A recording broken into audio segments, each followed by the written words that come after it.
Hope it's been a great week for you. It was a quiet news week ahead of some inflation reports that we're going to be getting next week. But here's a quick overview of what we did see. Got some reports that showed the service sector, industries like restaurants and entertainment, showing signs of contraction. And this, again, is just some signs of a slowdown in some areas of the economy, which we have been looking for since the Fed's hanging their hat on a strong economy as a reason to hold off on Fed cuts.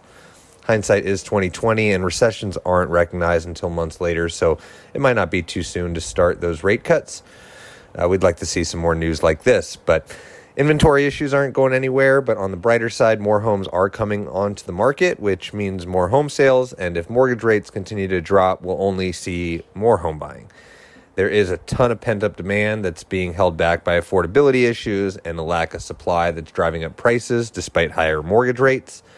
Again, it was a relatively quiet week, but auctions for 3 and 10-year Treasury bonds as well as 30-year bonds moved the bond market a bit.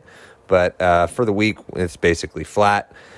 I will be back next week with some updated inflation data for CPI and PPI.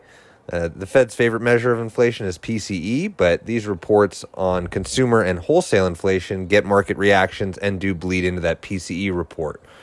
Some lower inflation could help the Fed to lean toward cutting rates. And as inflation moves, so do mortgage rates, so it would help us there as well. At this point, there's a lot of uncertainty out there, but the general expectation is that the Fed might start cutting interest rates later this year, which could benefit mortgage rates. But at this point, it's not likely that we see more than 1 or 2 cuts this year.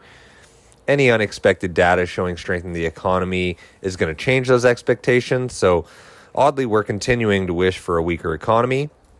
It was great to see both continued strength in the housing market and finally some weakness in the employment market.